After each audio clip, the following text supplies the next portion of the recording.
Sanhedrin Daf Amud Aleph, 2 lines down. Ba'amina Rav Shashad, Ben Mahu Shi'aseh Shliach La'ariv Al-Hakutov Allah. We know that a father can hit his son, or curse a son, rather, cannot hit or his father or curse his father.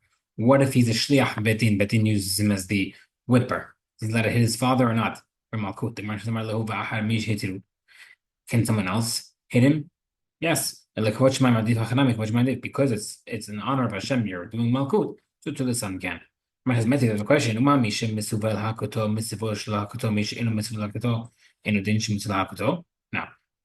to explain it, but the Gemara said, if someone who's commanded to hit another person, he's also commanded not to hit that person. Someone who's not commanded to hit that person, for sure can't hit that person. What's going on? My love, ed v'ed, mitzvah.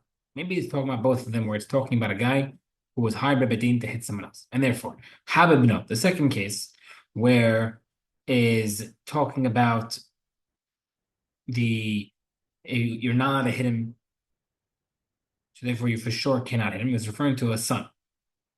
In the first case, where the mitzvah is to do it, only the reason why you're allowed to do it is because it's mitzvah to do it, is talking about a regular guy hitting someone else, not the son. So we see from here, but I thought, seemingly telling you that a son cannot hit the father. The Gemara says, I'm not referring to anything regarding son or father. But like Hashem. So what's going on? The Brayta saying as follows: in the first part, where it's saying if mitzvah hits someone else, that's where he's doing malkut for betin. In the second case, there's no mitzvah. He was not hired for betin. The Brayta saying as follows: if in a situation where mitzvah, the guy has malkut to give him 39, he's not hit him 40 times for fun. In the case where it's not a mitzvah situation, you're not at him at all, you have a mitzvah not to hit him at all. Meaning, if you can't hit him at all, if you have no mitzvah to hit him at all, then you definitely cannot hit someone regularly, like without betin. Okay, Tashma. Had said if someone being executed, his son came and wounded him, or his son cursed him. Someone else hit him or cursed him, he's patur. Now the Gemara says the problem is that it's checkmate. Now, we know that someone who's being executed is considered dead man. Now the problem is, what about this seemingly double standard? The Gemara says, but ask the question, what's between the son that chayav and the other guy who patur? The Gemara says, a case where Bedin is forcing this guy to go out to execution, he's not walking, and then someone curses or hits the guy. So if it's a son, it's chayav, but if it's not a son, it's not. The Gemara says, but that's a question. Seemingly that the son will be chayav even if he's a shliach bedin to hit his father. Rav says no. Rav said here's a case where he's not refusing to leave. The condemned guy is not refusing to walk, and therefore he's cooperating, and still the son is chayav mita. The son is chayav mita for hitting his father because he had no reason to hit him. The Rav says if that's the case, then why isn't the other guy patur? The other guy chayav rather. The Rav says for the other guy, he is if it's not the son that's hitting him, then it's a guy hitting a dead man. Gemara says, sorry,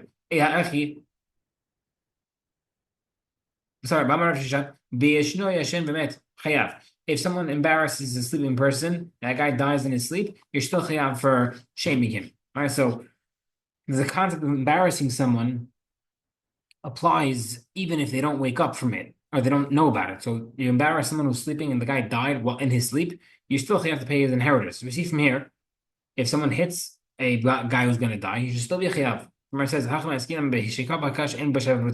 about a case where the guy was going to get executed and someone hit him with an injury that was not enough for a payment. You took a little prick on his finger and that's it. That's not enough payment. That's not even worth a penny of damage. Someone who does hit his friend with an injury that's not even 1 penny, you are chayav. So how can you say patur? The Gemara says, my patur, the kamar patur money. So patur for money. You are chayav makut. The Gemara says, michal, we don't chayav mimon. 1 second. We said chayav in the first case by the son. What, the son's paying money? We said there's no money. We thought of mitah. The Gemara says, ela bedino. So upon a case where the son is chayav is referring to mitah. So to the second case, money. Meaning the first case, the son is chayav mitah for injuring his father. The second case, a man hitting this man who's going to be dying, since he's going out to be executed is considered a dead man, and he's patur for money because it wasn't enough money. The Gemara says, the reason is, for a second, 1 second, if someone else is hitting the guy, and the reason is patur, the only reason why you can't hit someone or you can't curse someone is when they are uh, part of the nation, yani they're not sinning. This guy is being executed. He's literally doing something because he did not act in the proper manner. So therefore, he's patur for malkut. The Gemara says, that only makes sense by cursing someone. The pasuk mentions. How do you know if I hit someone who's not doing the proper thing? I'm patur as well. The Gemara says, we compare the same halachot of cursing to hitting. The Gemara says, there's a case of why is if the son curses his condemned father is chayav. Where it says, it's one case where the guy did teshuvah. So it's over here did teshuvah before being executed. That's why it's chayav. Okay, yeah, that's the case. So if someone else is hitting this man, he should also be chayav. Why is the other person patur? Where it says, Amar of Mari ba'amecha b'mkuyam shba'amecha. This is when it says among your people, it means he has to be surviving among your people. This guy is not surviving; he's literally being executed. Where it says, okay, fine. If that's the case, so if the son cursed or hit his father, he should also be patur if he's not surviving. The Gemara says, no, we compare the concept of cursing after your father's death. If you curse someone, if someone curses his father after his father passed away, he's still chayav mita. So to over here, if he's cursing his father while the father's being let out of execution, he's chayav even though he didn't execute it yet because it doesn't make a difference. He's still be chayav even after. Okay. ما هذا وسالخة ما بعرفها هنا أنت لا ترى إسماعيل لا كول guy was sentenced for any davida. The son should not be appointed to hit or curse his father unless his father was making others do avodah zarah. I'm not Torah because the Torah already said, don't have any mercy, don't help him out. Okay, no Mishnah. If someone hits his parents, unless he wounds them. This is what's stricter about a cursing versus hitting. Someone who curses his parents after the parents dies is chayav mita.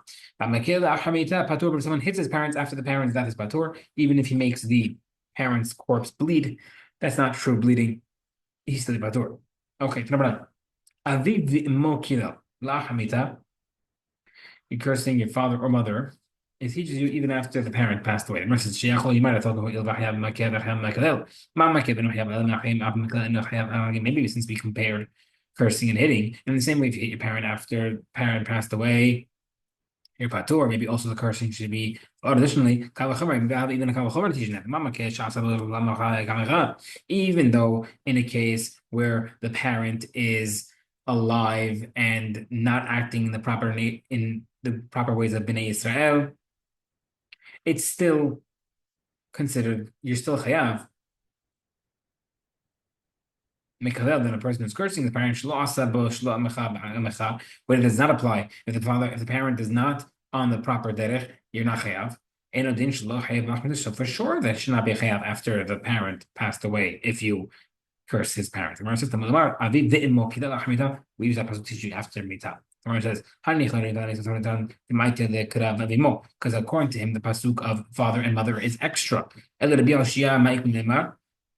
to Yeshua, who holds that pasuk is used for something else, not an extra limud, where does he know this from? How do you know that you're punished for cursing a dead parent? The Tanya Brayta says, ish, a man. Why does it say double man? The Rabot, bat tumtum, it includes a child who's a daughter. Tumtum is an unknown gender. Is double gender. Even the Marchayav, they curse the parents. Asher Yaklal mentions both parents and the Imo. How do we know that it's even one of the parents? Maybe only both. The pasuk simply says, therefore, mentioned it again. It's extra time. You Aviv Kilal, Imo Kilal is meaning which when he cursed. The pasuk sounds like both of them are together. And also mentions sounds like separately. Until the pasuk mention them together. So we see Rabbi Yoshia seemingly does not have this pasuk to teach something else extra. He already uses pasuk already something else. So where does he learn that a parent is chayav, a child is chayav for cursing his parents after the parent passes away? Minale nafkalemi kalel aviv imo mot yumat. What does Rabbi Yonatan do with that pasuk? Teach you that there was daughter tumtum and chayav. So how come Rabbi Yonatan doesn't learn like Rabbi Yoshia, where the pasuk said ish to learn the tumtum and daughter and journalist? Where it says the bet Torah l'kshin adam he holds them. That's how the Torah speaks. People talk like that, and therefore we can't learn from that. Okay. Maybe you should teach also, the Mishnah should have taught that the stringency of hitting a parent is more restricting over cursing. Regarding hitting, the Torah said you're chayav whether or not the parent is on the proper derech. Which is not the case regarding a person who curses a parent. You're not chayav mitah if a child curses a parent who's sinful. The Gemara says kasavar our Mishnah held that we compare the halachot, and therefore you would be batur from hitting a parent that's off the derech. Okay. Is the following brayta. Tani had the one brayta said kuti. In the case of a kuti, we said it was a case of these people who converted because they were scared for their life. There was lions eating goyim. They converted for that reason. Whether they were full-fledged Jews or not. So regarding to a kuti, if you hit him, but you are not chayav if you curse him. You are chayav. There's no isur in either of them, not cursing, not hitting. Savro, they thought the kula alma kutin gerei emete. Now, according to everyone, we thought initially over here, that according to both thought that a kuti is a true convert, and therefore they're actually considered Jews. Gemara says, "My love milk the more savar mishinaka lekla." My said that you're no isur because they're off the derech is referring to the opinion that holds that striking, hitting, and cursing is the same, and therefore if they're off the derech, it's allowed. But more so, in the first opinion, but they don't equate it, and therefore that's why you're chayav to hit but not curse, because he's off the derech. Therefore, you can hit and not curse. Okay, opposite. You can curse but not hit. Where has la not a good proof. The kula amma lo makshin because we hold that you don't compare. The more savar kutim gerei met in the first opinion holds that they are full-fledged Jews, therefore you can't hit them. But more savar kutim gerei ayarot in the other opinion holds that they only converted because of the lions and they were scared for their life, and therefore they are still considered goyim, and therefore you're not chayav at all. Whereas the Yachid, that's the case, right? That says v'shoro ki Yisrael, an ox of a kuti is treated like the ox belonging to a Jew, not an ox of a goy, and therefore we must see that. How can you say that if he's legit like a goy, you would consider like a goy? Where it says must be whether or not you actually compare hitting and cursing, like we first said it. It's a good proof. Okay. Someone kidnaps another Jew. You're not until you take him into your possession. Rabbi says no. You have to, the kidnapper has to take him, the victim, into possession, and then make him work for him. Says, how can I know someone's kidnaps his own son? He says,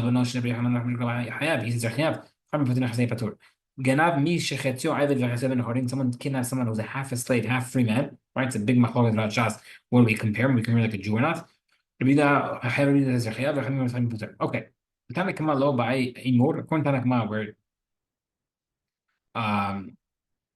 Rabbi says that you are chayav if you only kidnap him and then make him work for you. And he brought a pasuk. So how can the first opinion seemingly not hold that? Where it says Amar Rabbi Ahab the difference is machloket is what if you make him work on a minute amount that's not even worth a penny? According to Tanakh, regardless. According to Rida, no, it's not considered working with batur. Okay.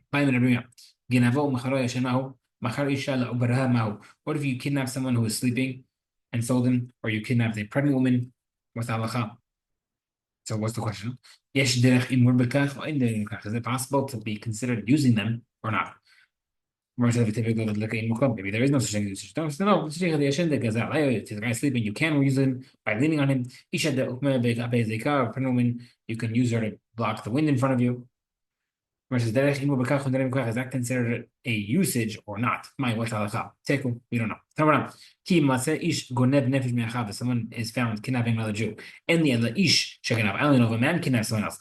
I mean, I know if a woman kidnaps also chayav. So they go nev ish if you kidnap a man. And the ish ben ish ben isha ben ish. I only know if a man kidnapped a man or a woman. Or a woman kidnapped a man. I don't know if a woman kidnapped another woman. Any type of kidnapper shall be punished. Someone kidnapped a man, whether you can man or woman, ve'echad ger ve'echad eved mishuchar ve'katan, whether or not you can convert, a freed slave, or a katan, chayav your chayav. ונעבור ולא מחלות. You cannot someone not sell him. מחלו ועדיין ישנו, so you sold him, but he didn't transfer him over, it's still in your possession. פטור, פטור. מחרו לאביו ולאחיו, let's say if you kidnapped someone and you sold him to the guy's own father or brother, or anybody else who relatively redeemed him, chayav, still chayav. הגונב את העבדים פטור, if you kidnap a slave, you're פטור. תנא לתנא כמי דרב ששת Amar la ani shuna island's valley. Rabbi Shimon says, when you kidnap a victim, it has to mean that you're not chayav until you remove him from his family. And you're saying you're chayav if you sell him to the family. That's not seemingly the pasuk says you steal him and you sell him away, but you're selling him back to the family. You should patur. Where it says tani patur, no, you're right. You should say patur not chayav. Where says my kusha, what's the problem? Rabbi Shimon Where says last it can't be that. Rabbi Yochanan says, Stam Matlitin Rabbi Meir, a Mishnah that an author is mentioned is Rabbi Meir. Stam Tosefta Rabbi Nehemiah, and Tosefta is Rabbi Nehemiah. Stam Sifra Rabbi Yehuda, anonymous Sifra is Rabbi Yehuda. Stam Sifri Rabbi Shimon, Stam Sifra is Rabbi Shimon. The Kulu Abdi Rabbi Yehuda Akiva, always according to Rabbi Akiva. So the Braita, without a name, must have been according to Rabbi Shimon, and therefore you can't say it was according to Chachamim.